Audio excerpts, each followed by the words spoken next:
नमस्कार जय जगन्नाथ मु पद्मिनी आपण स्वागत करछि मोर ओडिया पूजा पसा चैनल रे।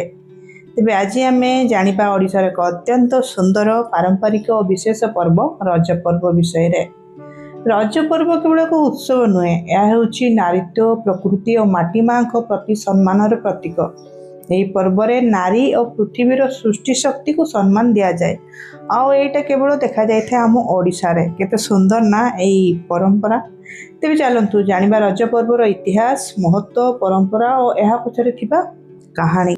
तेबे आपण माने समस्ते जगी बसिथिबे रज पर्व को मानिबा पई, पिठापଣା खाइबा पई, खुशी मजा करिया पई। तेबे रज शब्दटी संस्कृत शब्द रजस्वला रु आछि, जार अर्थ हेउछि ऋतुस्राव बा मासिक धर्म। रज पर्व रे विश्वास करा जाए जे माता धरित्री अर्थात बसुमती माँ एही 3 दिन ऋतुमती हुंती, सेतिपई ताकू विश्राम दिया जाए और कौनसी चाष काम करा जाए नहीं। यह भारतर सबुठार अनन्य पर्व मध्यरु गोटे, जोंटी नारीत्व और मातृशक्ति को उत्सव भाव पालन करा जाय थाए। केते सुंदर आम संस्कृति सतरे एटा किंतु धीरे धीरे आमे भूली जाउछु। पुणी थरे चलंतु आम ओडिसा को, आम ओडिसार संस्कृति को उज्जीवित करिबा। रज पर्व केते दिन पालन हुए? रज पर्व मुख्यतः 3-4 दिन धरिकी पालन करा जाय थाए, जेमति कि हमर सजबाज, पहिली रज, रज संक्रांति, बसुमती स्नान इत्यादि।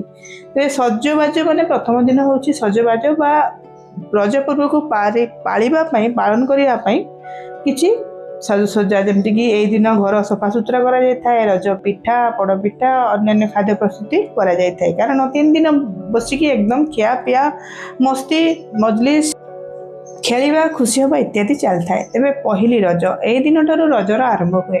झील और महिला माने नुआ पोशाक पिंधती, अलता लगाती, दली खेलती और कदली पाटुआरे जोता करिकी पिंधि थांती, कारण से दिन बसुमती माँ को स्पर्श करा जाए नाही, खास करके झील माने करि न थांते। तेबे रज संक्रांति यह मिथुन संक्रांति मध्य कहा जाए। यही दिन सूर्य मिथुन राशि को प्रवेश करती और वर्षा ऋतुर आगमन हुए। बासी रज रजर शेष दिन लोक माने पिठा पान फल आदि खाई आनंद करती। चतुर्थ दिन बसुमती स्नान, चतुर्थ दिन बसुमती माँ प्रतीकात्मक स्नान करा जाए। यह धरित्री माँ को पवित्रता और नूतन सृष्टिर प्रतीक। रजरे कौन कौन नियम आमे मानि थाउ? रज समय रे किछि विशेष परंपरा मना जाय थाए। आम ओडिसा रे माटी खळा जाय नहीं, चाष काम बंद रहे, खाली पादरे माटी रे चलती नहीं। महिला माने घर कामरू विश्राम नियंती, दली खेलती और आनंद करती। यह माटी माँ और नारी प्रति सम्मानर प्रतीक। रजरे केउ खाद्य खाई थांतु आमे खास करी ओडिसा लोक? रज कहले प्रथमे मने पड़े आमर रज पड़ पिठा, काकरा पिठा, चाउल पिठा, मंडा पिठा, आंब, पणस, तरभुज, ता सहित मिठा पान, यही सब खाद्य रजर आनंद को आहुरी बढ़ाई दे थाए। रज पर्व कहला मात्र के ही आम आखि सामना को आसी थाए रज पड़ पिठा, रज पान, रज दली इत्यादि। तेबे रज आसिले गाँ ठारू सहर पर्यंत सबुठी दली खेलिया को मिलता है आमर ओडिसा रे। बर गछ, आंब गछ किंबा अन्य गछरे दली बंधा जाए बड़ बड़ बुढ़ा गछ मानकरे। झील माने रज गीत गाई दली खेलती। बनस्ते डाकिला गज, बनस्ते डाकिला गज, बरसके थरे आसीछि रज, आसीछि रज लगे नुआ सजबाज। मत गीत एमती तो स्वर एते नहीं कि आसेनी गाई, बट यही गीत गुड़ा तो बहुत भल लगी था बोलवाई, जमती कि आमर कुआर पुन्नी गीत बा रज गीत बा कार्तिक पूर्णिमा गीत।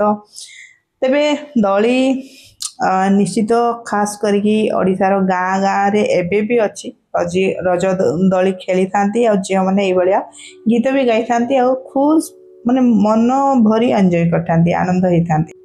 तेबे एबे भी चली आम ओडिशा रे संस्कृति को आमे एबे भी बजाय रखिछु। रज पर्वर माने गभीर संदेशटा कौन?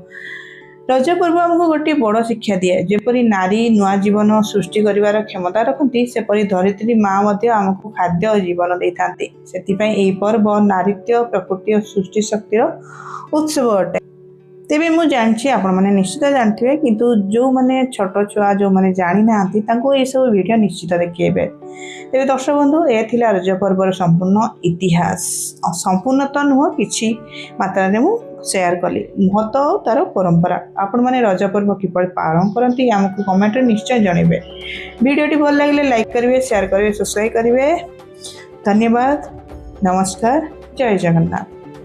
ଆପଣମାନଙ୍କୁ ହୃଦୟର ସହିତ ରଜ ପର୍ବର ଅନେକ ଶୁଭେଚ୍ଛା ଓ ଶୁଭକାମନା। ହ୍ୟାପି ରଜ।